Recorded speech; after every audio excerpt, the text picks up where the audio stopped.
অনেকগুলো প্রশ্ন আছে আমাদের বোনদের, মাশাআল্লাহ। আমি চেষ্টা করছি প্রশ্নগুলোর উত্তর দেওয়ার জন্য। আমার প্রশ্ন হচ্ছে, কিভাবে একজন ভালো মুসলমান হওয়া যায়? মাশাআল্লাহ, খুব সুন্দর এবং চমৎকার একটা প্রশ্ন।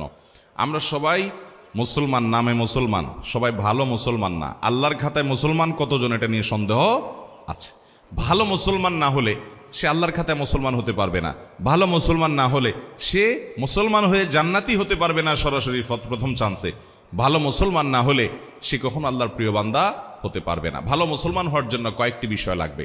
নাম্বার 1, ঈমানটা বিশুদ্ধ থাকতে হবে। ঈমানটা কি থাকতে হবে? বিশুদ্ধ থাকতে হবে। আপনাদের এই এলাকাতে, চট্টগ্রামে বিশেষ করে, আমাদের অনেক মুসলমান ভাইয়েরা আছেন, অনেক মুসলমান বোনরা আছেন, সন্তান হয় না। আল্লাহর কাছে দোয়া করে, ঠিক আছে, কিন্তু আবার মাজারেও যায়। যে মাজারে কিছু মান্নত করে, কিছু টাকা পয়সা দেয়, মাজারে গিয়ে অনেকে সেজদা দেয়, অনেকে মাজারে যিনি শুয়ে আছেন তার কাছে বলে, বাবা আমাকে একটা ছেলে দিও, আমার একটা ছেলে সন্তান দরকার। আছে না? না, এগুলা সাথে সাথে ঈমান নষ্ট হয়ে যাবে, সাথে সাথে ঈমান নষ্ট হয়ে যাবে। ভালো মুসলমান তো পরের কথা, আপনার যদি ঈমান নষ্ট হয়, আপনার যদি আকীদা খারাপ হয়, আপনার যদি বিশ্বাসটা নষ্ট হয়, তাহলে আপনার ওই যে একেবারে মূলটাই শেষ, আপনার নেকামলে করে কোনো লাভ হবে না।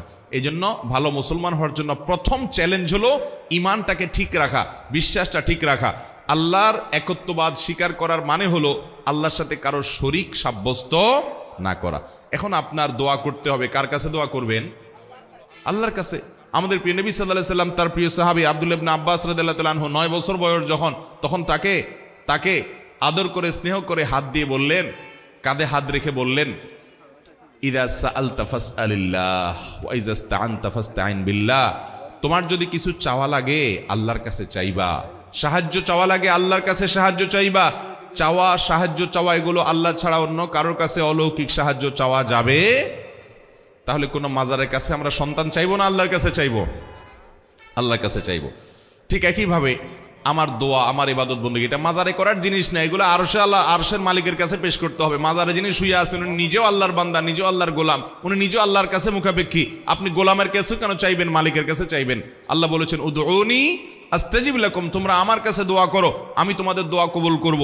অতএব দোয়া করতে হবে কার কাছে? আল্লাহর কাছে। ভালো মুসলমান হওয়ার জন্য ঈমান ঠিক রাখতে হবে। ঈমানের মধ্যে কোনো শিরিক থাকতে পারবে? অন্ধের মতো আনুগত্য কোনো দলের করবেন, কোনো ব্যক্তির করবেন?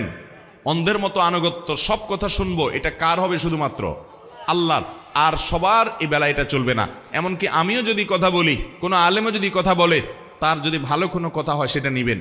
কোনো কথা যদি খারাপ মনে হয়, কোরআন হাদিসের বিরুদ্ধে যায়, তিনি বললেও আপনি সেটা মানবেন। এর নাম হলো মুসলমান। ঈমান ঠিক থাকতে হবে যে আমি কার গোলামি করব, কার কথা শুনবো, কার আনুগত্য করব, কার কাছে দোয়া করব, শুধু আল্লাহর। তিনি ছাড়া আর কেউ হতে, তার সাথে আর কাউকে শরীক সাব্যস্ত করা যাবে। ঈমানটাকে ঠিক করতে হবে ভালো মুসলমান হওয়ার জন্য, 1। নাম্বার 2, ভালো মুসলমান হওয়ার জন্য 5 ওয়াক্ত নামাজ সুন্দর করে, ভালো করে বুঝেন, 5 ওয়াক্ত নামাজ শুধু পড়লে হবে না। কিভাবে পড়তে হবে? সুন্দর করে। নামাজ সুন্দর কিভাবে করবেন? 2 ভাবে করবেন। নাম্বার 1, সময় হওয়ার পর দেরি না করে যত তাড়াতাড়ি সম্ভব নামাজ পড়বেন। অনেকে নামাজ পড়ে শেষ ওক্তে যায়, বিশেষ করে আমাদের মা বোনদের মধ্যে এই রোগ আছে। জোহরের নামাজটা বেশিরভাগ মহিলারা আমাদের দেশে পড়ে হলো দুপুর 3টার পরে, 3:30টার পরে। কেন? কারণ ঘর বাড়ির কাজকাম সামালেন, রান্নাবাড়ি করে সব গোছান, ছেলে মেয়েদেরকে খানা দেন, স্বামীরে খানা দেন, নিজে গা গোসল ধন, সব ঝামেলা সারতে সারতে 3টা 3:30 বেজে যায়। এরপরে যে উনি আসরের সময় গিয়ে জোহর পড়েন, ঠিক না ঠিক? অথচ নবী করিম সাল্লাল্লাহু আলাইহি ওয়াসাল্লাম বলেছেন, সবচেয়ে উত্তম আমল হলো as-salatu li awwali waqtiha, আউয়াল ওয়াক্তে নামাজ পড়া, এটা হলো সবচেয়ে উত্তম আমল। এই জন্য ভালো মুসলমান হওয়ার জন্য নামাজ শুধু পড়লেই হবে না, 5 ওয়াক্ত নামাজ তো পড়তেই হবে। সেটা পড়তে হবে সুন্দর করে, অর্থাৎ প্রথম সময়ে দেরি না করে, আর দ্বিতীয়ত হলো ধীরে ধীরে, আস্তে আস্তে। যত ধীরে ধীরে নামাজ পড়বেন তত নামাজের কোয়ালিটি বাড়বে, আর যত তাড়াহুড়া করে পড়বেন তত নামাজের কোয়ালিটি কমবে। নামাজি হিসেবে সবচেয়ে ভালো নামাজি কে? আপনার ডানে বামে, আপনার মসজিদে, আপনার কাতারে, আশেপাশে খেয়াল করবেন। আমাদের মা বোনরা নিজেদের মধ্যে খেয়াল করবেন, যেই মানুষটার নামাজে দেখবেন রুকুতে সবচেয়ে বেশি সময় লাস্টিং করে, রুকু থেকে দাঁড়ায় তিনি সবচেয়ে বেশি অপেক্ষা করেন, সিজদায় খুব ধীরে ধীরে যান, যে সিজদায় আবার অনেক সময় ধরে তাসবিহ পড়ে, সুবহান রাব্বিয়াল আলা, লম্বা সময় নিয়ে সিজদা পড়েন, এরপর সিজদা থেকে উঠে সোজা হয়ে আবার অনেক সময় অপেক্ষা করেন, আবার আস্তে করে সিজদা দেন। এভাবে নামাজের কাজগুলো যে যত আস্তে আস্তে করবে তার নামাজের ওজন, নামাজের মূল্য, নামাজের ওয়েট তত বেশি হবে। এই জন্য ভালো মুসলমান হওয়ার জন্য ইমানটাকে বিশুদ্ধ করতে হবে, ইমান বিধ্বংসী বিষয় থেকে বাঁচতে হবে। অনেক মুসলমান ইমান আনার পরে এমন কথা বলে ইমান চলে যায়। আল্লাহর আইনের বিরুদ্ধে, আল্লাহর বিধানের বিরুদ্ধে যদি কেউ বলে, সেটা আমার পছন্দের দলও যদি বলে, মানা যাবে? ইমান চলে যাবে, সোজা কথা। তাগুতকে যদি আপনি বন্ধু বানান, ইমান চলে যাবে। অতএব ইমান ঠিক করতে হবে। 1 2 নম্বর হলো নামাজ ঠিক করতে হবে। ভালো মুসলমান হলে কি করতে হবে?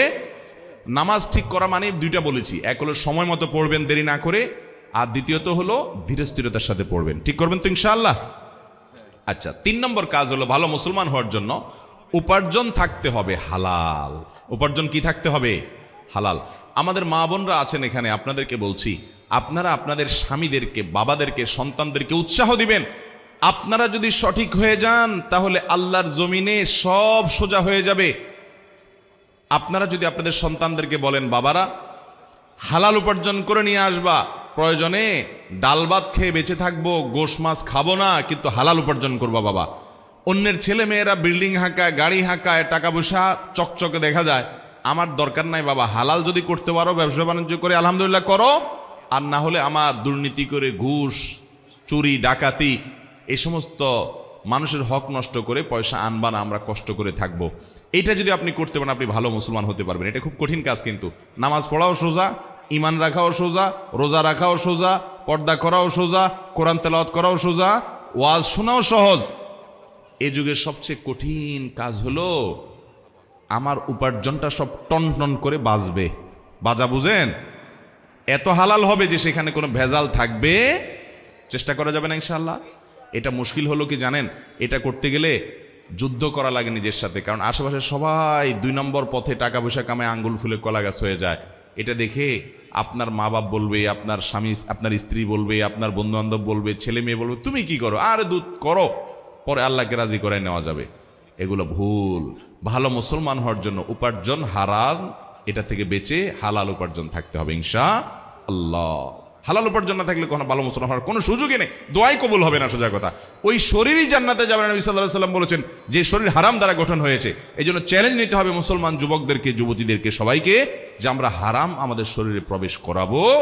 ভালো মুসলমান হওয়ার জন্য 3 নম্বর পয়েন্ট বলেছি হালাল উপার্জন হওয়া। 4 নম্বর পয়েন্ট হলো আচরণ ভালো হওয়া। আজকাল দেখবেন অনেক নামাজি কালামি মুসল্লি পাওয়া যায়, কিন্তু আচরণ খারাপ, ব্যবহার খারাপ, অধিকার নষ্ট করে শ্রমিকের, অধিকার নষ্ট করে কাজের লোকের, অধিকার নষ্ট করে বউয়ের শাশুড়ির অধিকার নষ্ট করে, শ্বশুরের অধিকার নষ্ট করে, শ্বশুর শাশুড়ি হয়ে বউয়ের অধিকার নষ্ট করে, স্বামী হয়ে স্ত্রীর অধিকার নষ্ট করে, স্ত্রী হয়ে স্বামীর অধিকার নষ্ট করে, বন্ধু হয়ে বন্ধুর অধিকার নষ্ট করে, প্রতিবেশী হয়ে প্রতিবেশীর অধিকার নষ্ট করে, এমনকি মুসলমান হয়ে প্রতিবেশী অমুসলমান তারও অধিকার নষ্ট করে।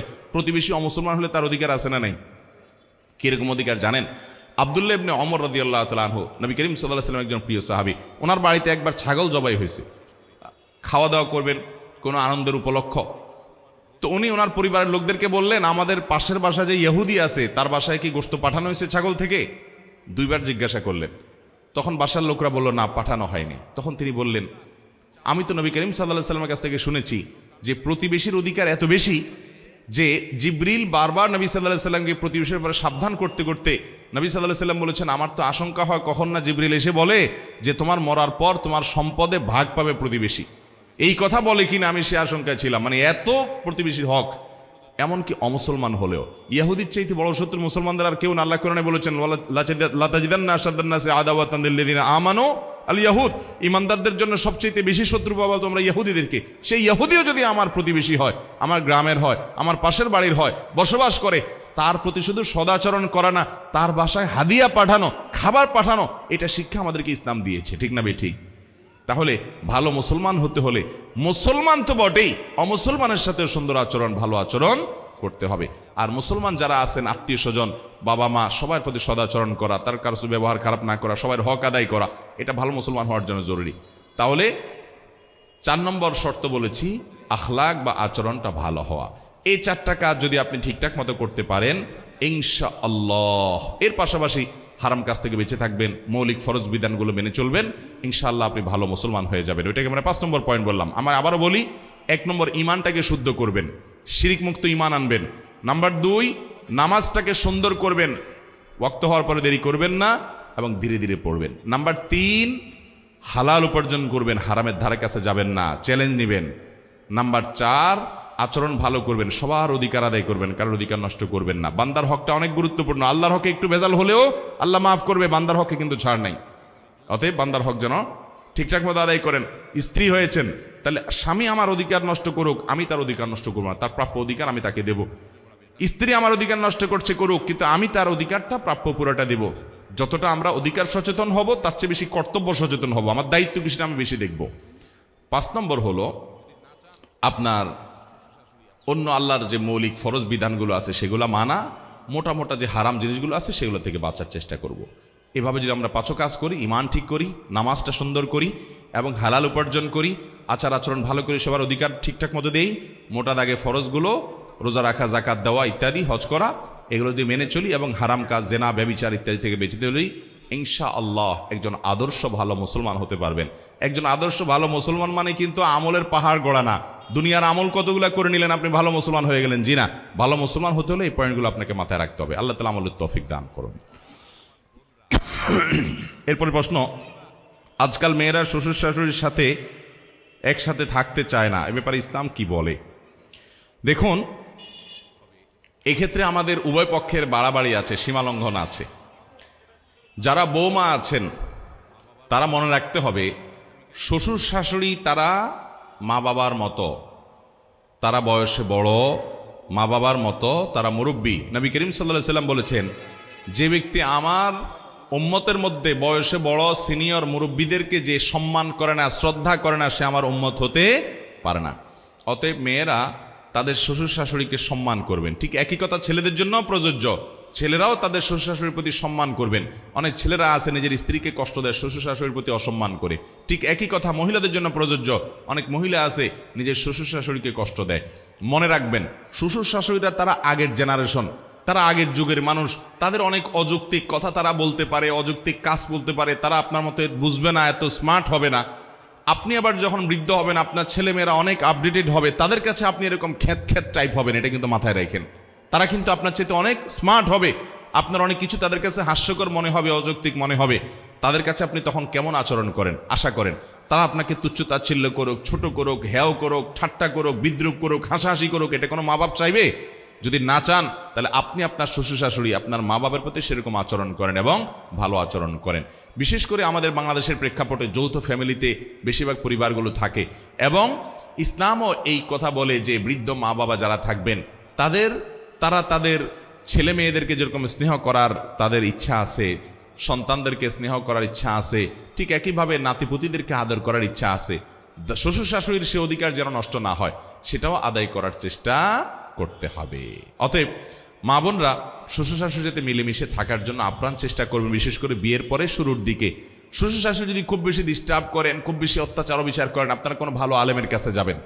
নিজে নিজে ডিসিশন না নিয়ে পুরো অবস্থার বিবরণ করে ওই আলেম যদি আপনাকে পারমিট করেন যে হ্যাঁ, এই অবস্থায় আপনি আপনার দিন রক্ষার জন্য আপনি আলাদা হতে পারেন, তারপরে আপনি শ্বশুর শাশুড়ির প্রতি আন্তরিকতা থাকবে, তাদের কাছে যাওয়া আসা করবেন, নিজের ছেলে মেয়েগুলোকে নিয়ে যাবেন আদর করার জন্য, তাদেরকে নিয়ে আসবেন, যেভাবে হোক তাদের সাথে সম্পর্ক আপনাকে রাখতেই হবে। আপনার স্বামী শ্বশুর শাশুড়ির সেবা করা আপনার উপরে সরাসরি ফরজ না, কিন্তু এটা আপনার নৈতিক দায়িত্ব যে স্বামী আপনার ভালোর জন্য এত কিছু করছেন, এত উপকার করছেন, আপনি আপনার জন্য এত কষ্ট করছেন, আপনার সন্তানদের জন্য, আপনার জন্য, সংসারের জন্য, সবার জন্য। সে শাশুড়ি, তার শ্বশুর শাশুড়ি খেদমত করা স্বামীর নিজের কর্তব্য, তিনি বাহিরে সারাদিন উপায় উপার্জন করেন, তাহলে তার অগোচরে তার দায়িত্বটা পালন করা এটা আপনার নৈতিক অধিকারের মধ্যে পড়ে, সেটা আপনি করবেন। এবং মনে রাখবেন, আজকে আপনি বউ, একসময় শাশুড়ি হবেন, আজকে আপনি ছেলে, একসময় শ্বশুর হবেন। অতএব আপনার পরবর্তীর কথা মাথায় রেখে আপনার পরবর্তী জেনারেশনের কাছে যে আচরণ আশা করবেন, আপনি সে আচরণ তাদের সাথে করবেন। তবে যদি এমন হয় ছেলে মেয়েদের পড়ালেখার জন্য ছেলেটা ঢাকায় থাকে, চট্টগ্রাম শহরে থাকে, তার চরিত্র হেফাজতের জন্য স্ত্রী কাছে থাকা দরকার, বিয়ের উদ্দেশ্য সেটা, তাহলে মা বাবারও মনে রাখা উচিত যে তাদেরকে তাদের সাথে থাকতে দেওয়া উচিত, বাধা দেওয়া উচিত না সারা জীবন। অনেক মা বাবা আছে বৌমাকে মোটেই ছাড়তে চায় না, এমনকি কাজের মহিলা বানায় রাখে, এটা ঠিক না। মেয়ের মতো স্নেহ শ্বশুর শাশুড়িও করতে হবে, আবার শ্বশুর শাশুড়িকেও মেয়েরা যথেষ্ট যত্ন সোহাগ করতে হবে। আমি এর আগে শুরুতে আলোচনাতে বলেছিলাম যে আজ আমাদের সমাজের সংকটের জায়গাটা কোথায়। ডক্টর খন্দকার আব্দুল্লাহ জাহাঙ্গীর রহমাতুল্লাহ বলতেন, আমরা সবাই অধিকার সচেতন, আমরা কেউ কর্তব্য সচেতন না। আমি কর্তব্য সচেতন হতে হবে ভালো মুসলমান হতে হলে। আমি চেষ্টা করব আমার দায়িত্বকে আমি সেটা আদায় করব। শ্বশুর শাশুড়ির কোনো হক নষ্ট করবোই না, বরং আমি আরো বেশি বেশি করবো তাদের জন্য। উনি উল্টাপাল্টা করছে, ওনারটা উনি আল্লাহর কাছে বুঝে পড়াবে, তার জন্য তো আমার অপরাধ নাই, আমি সবর করব। আর একই কথা শ্বশুর শাশুড়ির জন্য প্রযোজ্য, যে আরেক ঘরের মেয়ে, আরেকজনের সন্তান, সে আমার ঘরে পুত্রবধূ হয়ে আসছে, তাকে আমি স্নেহ দিব, মমতা দিব, জুলুম করব না, অবিচার করব না, কাজের মেয়ে হিসাবে ট্রিট করব না, আমি স্নেহ আদর করে বড় করে তুলবো, এই চেষ্টা তার থাকবে। যদি সে অন্যায় করে, সে আল্লাহর কাছে বুঝে থাকবে, তাহলে ইনশাআল্লাহ শান্তি আসবে এবং ভালো পরিবার হবে। আমাদের আজকাল বোনরা বিশেষ করে শ্বশুর শাশুড়িকে সহ্য করতে পারেন না, এটা একটা ব্যাপক আকার ধারণ করেছে। একটা সময় আমাদের দেশে শাশুড়ি ননদরা বৌমাদের উপরে জুলুম বেশি করত। এখন বৌমাদের পাওয়ার একটু তুলনামূলক আস্তে আস্তে বেশি হচ্ছে। এখন শাশুড়িরা বরং দৌড়ের উপরে থাকে বউদের অত্যাচারে। ঠিক না ভাই? ঠিক। দিন আস্তে আস্তে ঘুরতেছে। তো মনে রাখবেন, একজন ভালো মুসলমান হতে হলে তাকে সর্বাবস্থায় তাকে অন্যের অধিকার পরে তাকে সচেতন হতে হবে যে তার অধিকারগুলো কি কি। আল্লাহ তাআলা আমাদের সবাইকে নিজের প্রাপ্য, নিজের অধিকারের ব্যাপারে সচেতনতার চাইতে অন্যের অধিকার কি আছে আমার কাছে, সে ব্যাপারে সচেতন হওয়ার তৌফিক দান করুন। তাহলে বৌমারা শ্বশুরের সাথে মিলেমিশে থাকবেন এবং যথাসম্ভব নাতি নাতনিদেরকে তাদের আদর করতে ইচ্ছা করে সেটা সুযোগ দিবেন। অনেক কিছু উল্টাপাল্টা হলেও যথাসম্ভব হজম করবেন, কিন্তু পর্দার অসুবিধা হয়, কোনোভাবে পর্দা করা যায় না, একেবারে জটিল পরিস্থিতি, আল্লাহর বিধান লঙ্ঘন হয়ে যায়, অথবা স্বামী তার চরিত্র হেফাজত হয় না, বেচারা চাকরির জন্য দূরে থাকতে হয়, তার কাছে না থাকলে তার চরিত্র নিয়ে টানাটানি হয়, তাহলে সেক্ষেত্রে শ্বশুর শাশুড়িকে সাথে নিয়ে যেতে বলে ভালো। যদি তারা যেতে না চান, তাহলে দূরে যদি যাওয়াও লাগে, তাদেরকে বোঝানো যে আম্মা এই জন্য যাইতে হচ্ছে, আব্বা এই জন্য যাইতে হচ্ছে, এবং তাদেরকে আস্থায় রাখার চেষ্টা করা, বেয়াদবি না করা। শাশুড়িদেরও মানসিকতা থাকতে হবে যে সংসার বড় হয়ে গেলে নাতি নাতিদের পড়ালেখার জন্য শহরে যাওয়া লাগতে পারে, ছেলের সাথে থাকা লাগতে পারে, ছেলের চরিত্র হেফাজত করা অনেক বড় ব্যাপার, বিদায় সেই সহযোগিতা শ্বশুর শাশুড়িকেও করতে হবে। আল্লাহ আমাদেরকে বোঝার তৌফিক দান করুন। আমি একজন নবমুসলিম নারী, আমার বাবা মা হিন্দু অবস্থায় মারা গেছেন, আমি কি তাদের জন্য দোয়া করতে পারবো? দরকারি প্রশ্ন। আমাদের এই বোন নবমুসলিম, ইসলামে এসেছেন, আল্লাহ তাআলা তাকে ইসলামের উপরে অটল অবিচল থাকার তৌফিক দান করুন। এটা এক অত্যন্ত দুঃখজনক এবং বেদনাদায়ক একটা বিষয় যে কারোর বাবা মা যদি আল্লাহর প্রতি ঈমান আনা ছাড়া মৃত্যুবরণ করে, বেঈমান অবস্থা যদি দুনিয়া থেকে যায়, তাহলে তার জন্য দোয়া করার কোনো রাইট বা কোনো অধিকার আমাদের নাই। খুব বেদনাদায়ক একটা অধ্যায়। কেন দোয়া করা যাবে না?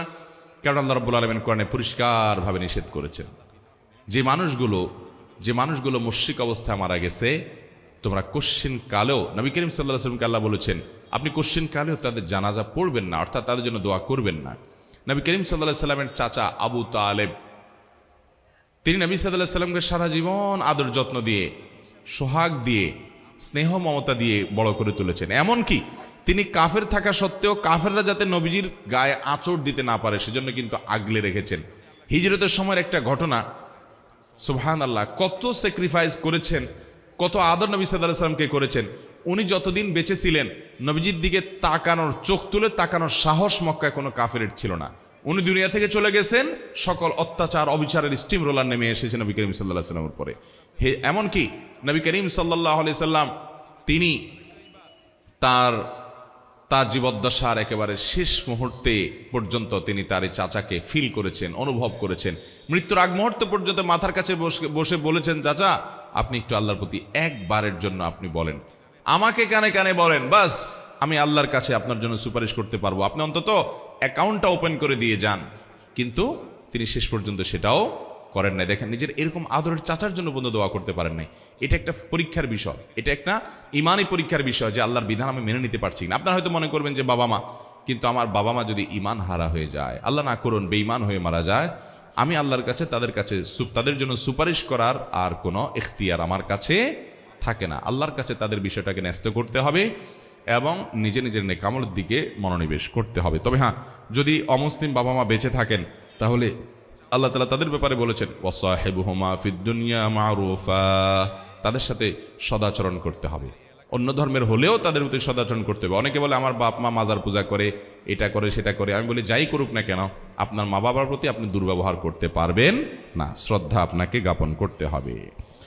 মোবাইলে বিবাহ হয়েছে, স্বামী বিদেশে আছেন, প্রায় 2 বছর হয়ে গেছে, এখন স্ত্রী চাইতেছেন স্বামী ছেড়ে অন্যত্র বিবাহ বসতে, এটা কি সঠিক হবে কিনা? দেখুন, বিয়ের পর পুরুষরা দীর্ঘদিন বিদেশে থাকা, শরিয়ার দৃষ্টিকোণ থেকে এটা প্রশংসনীয় বিষয় নয় স্ত্রীকে রেখে বিদেশে থাকা। এজন্য আমি প্রবাসী ভাইদেরকে বলি, অনুগ্রহ করে হয় যতদিন, বিশেষ করে মধ্যপ্রাচ্যে আমাদের যে সমস্ত ভাইরা যাচ্ছেন বা বিভিন্ন দেশে কাজের জন্য যাচ্ছেন, তাদেরকে বলবো হয় অবিবাহিত অবস্থায় প্রবাস জীবন শেষ করবেন, একসাথে যে বছর থাকা, টাকা পয়সা কামা রোজগারি করে আপনার পুঁজি টুজি সংগ্রহ করে চলে আসবেন, দেশে এসে বিয়ে শাদী করবেন। আর না হয় বউকে বিদেশ নিয়ে যাবেন, দুইটার একটা। বউরে দেশে রেখে আপনি বিদেশে পড়ে বছরকে বছর প্রবাসে থাকবেন, এটা কখনো ইসলামের দৃষ্টিতে ভালো জিনিস হতে পারে। স্ত্রীর অধিকার আছে না নেই?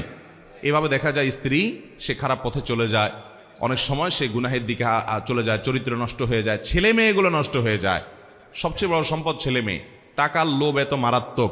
আমি অনেক প্রবাসী ভাইদেরকে দেখেছি এবং বলেছি, ভাই কত বছর আছেন মালয়েশিয়াতে, জাপানে, সৌদি আরবে, যেখানেই গেছি আমি প্রবাসী বাংলাদেশি ভাইদের যা মনে হয়েছে যাকে লং টাইম আছে, বউ কাছে নাই, তাদেরকে জিজ্ঞেস করি, অনেকে বলে 10 বছর, কেউ বলে 15 বছর, কেউ বলে 20 বছর। আমি বললাম, ভাই এই টাকার নেশার কিন্তু কোনো এন্ডিং নেই, এটার কোনো শেষ নাই। একজন বড় ব্যবসায়ী দেশের শীর্ষস্থানীয় আমাকে একবার বলছিলেন ডেকে, কোনো একটা কথা প্রসঙ্গে, আমার বন্ধু মানুষ, বলছিলেন, হুজুর বলেন তো সবচেয়ে বেশি নেশা কিসের? আমি তো কখনো নেশা করি না, আমি জানবো কেমনি? আপনি একসময় করছেন, আপনি বলতে পারেন। উনি একসময় করতেন, এখন ভালো হয়েছে। পরে আমাকে বললেন, হুজুর আপনি বুঝেন না আমার প্রশ্ন। আমি ওই নেশার কথা বলি নাই, এই ইয়াবা, অমুক তমুক, বিভিন্ন মাদক, এগুলোর নেশা এমন কি নেশা? পৃথিবীতে সবচেয়ে বড় নেশা হলো টাকার নেশা। এই নেশাটা এত মারাত্মক, কেন কামাই করে, যে কামাই করে সেও জানে না, নেশা হয়ে যায়। হালাল হারাম বাজ বিচার না। হ্যাঁ, হালাল টাকার অনেক দরকার আছে। আপনি ব্যবসা বাণিজ্য করে কোটি কোটি টাকা কামাই করেন, হালাল, এটার দরকার আছে না নেই? যত বেশি হবে আপনি তত বেশি আল্লাহর কাজ করতে পারবেন, কিন্তু হারাম টাকার 1 টাকারও দরকার নাই। তো যাই হোক, প্রবাসে যারা আছেন তারা স্বামীর হিসাবে স্ত্রীর অধিকারের দিকে খেয়াল রাখবেন। এখন কথা হলো, প্রবাসে স্বামী যদি 2 বছরের জায়গায় 3 বছরও থাকেন, তো আমি যেটা বলছিলাম, প্রবাসে যদি স্বামী 2-4 বছর পড়েও থাকে, এই জন্য স্ত্রী চাইলেই আরেক জায়গায় চলে যেতে পারবে না। যদি যেতে হয়, বিয়ে হয়ে থাকলে তার কাছ থেকে তালাক নিতে হবে। তার কাছ থেকে নিতে হবে, তালাক নিতে হবে। তালাক নেওয়ার পর এরপর তিনি অন্যত্র বিবাহ বন্ধনে আবদ্ধ হতে পারবেন। চাইলে আর যা চলে যাবেন, এত সহজ না। এরপরে প্রশ্ন হলো, স্ত্রীর যদি নেশা পরিমাণ স্বর্ণ বা সম্পদ থাকে, তাহলে সে সম্পদের জাকাত কি স্বামীর টাকা থেকে পরিশোধ করতে হবে, নাকি স্ত্রীর সম্পদ থেকে জাকাত পরিশোধ করতে হবে? দেখুন, স্ত্রীর যদি স্বর্ণ থাকে, গহনা থাকে, জাকাত দেওয়ার মতো নেশা পরিমাণ হয়, তাহলে এটার জাকাত স্ত্রীকেই দিতে হবে যদি এটার মালিক স্ত্রী হয়। আর যদি মালিক স্ত্রী না হয়, স্বামী মালিক হয়, তাহলে স্বামীকে দিতে হবে। এখন একটা জটিলতা হলো, আমার দেশে মহিলাদের যে গহনা, এটার মালিক আসলে কে, এটা বলা খুব কঠিন। বলেন তো, বউয়ের যে স্বর্ণ গহনা আছে, এগুলার মালিক কে? বউ নিজে না স্বামী? মহিলা নিজে। আচ্ছা, মহিলা যদি নিজে ওইটার মালিক হয়, মহিলা চাইলে কি বিক্রি করে ফেলতে পারবে? উত্তর দেন তো। মালিক হলে তো ওনার চাইলে উনি বিক্রি করতে পারার কথা, কিন্তু পারবে? এটা জটিল আমাদের দেশে। গোজামিল বলে এটাকে, গোজামিল। এই মহিলাদের সম্পদ নিয়ে আমরা গোজামিল করি। মহিলা যদি সম্পদের মালিক হয়, সে ওইটা পুরাটা বিক্রি করে তার বাপকে, তার মাকে, তার ভাই বোনকে দিয়ে দিলে, স্বামী হিসাবে, শ্বশুর শাশুড়ি হিসাবে তার এই বেচার ব্যাপারে আপনাদের কোনো আপত্তি থাকবে না? থাকবে না?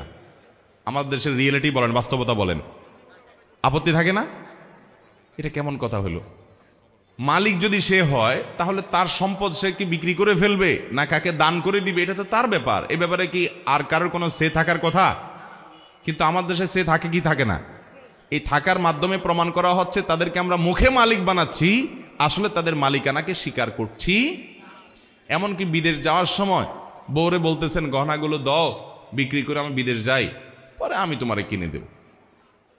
বউ যদি বলে, না তুমি তো লোন চাইছো আমার কাছে, আমি লোন তোমাকে দিলাম না, আমার সম্পদ, আমি কাকে লোন দেবো না দেবো এই সম্পূর্ণ স্বাধীনতা ইসলাম আমাকে দিচ্ছে, আমি তোমাকে লোন দেবো না, বিশ্বাস হয় না, তুমি আবার বিদেশে যায় টাকা কামাই করে সফল হয়ে তারপর আমার স্বর্ণ কিনে দিতে পারবা কি পারবা না, আমি দিলাম না।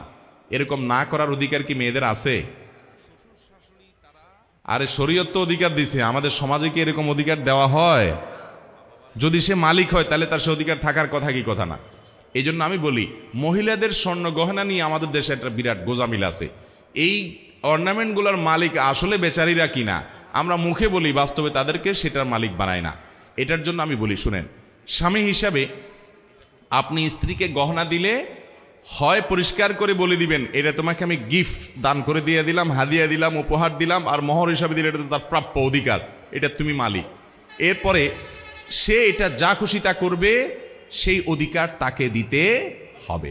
তাহলে এই স্বর্ণের জাকাত ওই মহিলাকেই দিতে হবে, যেহেতু তিনি মালিক। আরেকটা হতে পারে যে আপনি বিদেশ গেছেন, বউয়ের জন্য 2-4-5 ভরি স্বর্ণ কিনছেন, 10 ভরি স্বর্ণ কিনছেন, এখন বউকে সেটা দিছেন আপনি। আবার আপনার যখন দরকার হবে জমি জমা কিনবেন বা বিদেশে যাবেন, তখন আবার বিক্রি করে ফেলবেন, এরকম উদ্দেশ্য আপনার যদি থাকে, তাহলে স্ত্রীকে দেওয়ার সময় বলবেন এটা তোমাকে দিলাম, তুমি ব্যবহার করো, মালিক আমি, যখন ইচ্ছে তখন বিক্রি করে ফেলবো। এরকম বললে বউ বলবে তাহলে এটা দেওয়ার দরকার কি, আর তোমার স্বর্ণই দরকার নাই আমার। এই জন্য পুরুষরাও গোজামিল করে, মনে একটা রাখে বাইরে আরেকটা বলে, চিটারি করে, বলে তোমাকে দিয়া দিছি গো, তুমি ব্যবহার করো, আসলে বিক্রি করে ফেলবে চান্স পাইলে। এই 2 নম্বরই পুরুষরা করে কি করে না। ইসলাম কিন্তু লেনদেনের ক্ষেত্রে পরিষ্কার হতে বলে, একদম পরিষ্কার হতে হবে, হোক সে স্ত্রী হোক সে বাবা মা। এই একই সমস্যা প্রবাসীদের বাবা মার সাথেও হয়। বিদেশ থেকে টাকা পাঠায়, বাপে জমি কিনে, আব্বা আব্বা আপনার নামে নেন, আপনার নামে নেন, কিন্তু উদ্দেশ্য হলো আমার জমি আপনার নামে রাখেন আর কি, বাপরে খুশি করে। এরপরে বাপ মা মরার পরে ছোট ভাই বোন এসে বলে বাপের নামে জমি যেহেতু ভাগ আমরাও পাবো। বেজাল লাগে, লাগে কি লাগে না? এই জন্য লেনদেনের মধ্যে কোনো ধানাই পানাই, কোনো ছলছাতুরি, কোনো ঝাপসা রাখা উচিত না। লেনদেন করতে হবে পরিষ্কারভাবে, এবং এটাতে কারোর মনে কষ্ট রাখা উচিত না। সেটা মূর্খতা যদি কেউ মনে কষ্ট রাখে, খোল্লাম খোলা হওয়া উচিত এবং পরিষ্কার হওয়া উচিত। যাই হোক, যেটা বলছিলাম, মহিলারা তাদের গহনার ব্যাপারে আপনার তারা যে গহনাগাতি এগুলোর জাকাত দিবে, তারা যদি নিজেরা মালিক হয় তারা জাকাত দিবে, আর স্বামী মালিক হলে স্বামী জাকাত দিবে। এখন কত হলো মহিলারা জাকাত দিবে কোত্থেকে? আরেক প্রশ্ন, টাকাটা পাবে কই? তাদের উপার্জন নাই। এটার উত্তর হলো মহিলাদেরকে মহরের মাধ্যমে টাকার মালিক শরীয়ত বানাইছে না বানাই নাই? এখন মহিলা যদি নিজের মহরের টাকা নিজে না নেয়, স্বামীরে মাফ করে দেয়, তো সে নিজের পা নিজে কুড়াল দিছে। মহিলাকে বাবা মায়ের পরিত্যক্ত সম্পদ ইসলাম অধিকার দিছে না দেয় নাই? আবার তিনি ঘরোয়াভাবে চাইলেও নিজে অনেক উপার্জন করতে পারে পর্দার মধ্যে থেকেও, তাহলে তাদের উপার্জন অনেক মাধ্যম আছে। স্বামীর কাছ থেকে হাত খরচ স্বরূপ, উপহার স্বরূপ টাকা পয়সা নিতে পারে, এগুলো থেকে তিনি জাকাত আদায় করবেন। আর যদি এগুলো তার না থাকে, স্বামীকে রিকোয়েস্ট করেন, স্বামী তার হয়ে জাকাত আদায় করেন, তাতেও আদায় হয়ে যাবে, কিন্তু তাকে জানাবে যে ঠিক আছে তোমার গহনা জাকাত আমি দিয়ে দিলাম। স্বামী স্ত্রীর মধ্যে আমাদের দেশে আলহামদুলিল্লাহ বন্ডিং বোঝাপড়া থাকে বেশিরভাগ ফ্যামিলিতে। স্বামী বললো ঠিক আছে আমি তোমার স্বর্ণের জাকাত দিয়ে দিলাম, বা স্বামীকে বললো আমার জাকাতটা তো আসছে দিয়ে দিও, স্বামী দিয়ে দিল, তাতেও আদায় হয়ে যাবে। মোহতারাম হাজরিন, প্রশ্নে অনেক আছে, প্রশ্ন স্তূপ আছে, কিন্তু আমাদের জুমার সালাতের প্রস্তুতি নিতে হবে। আমার মনে হয় শেষ করা দরকার, যেহেতু আমাদের জুমার আলোচনা শুরু হবে।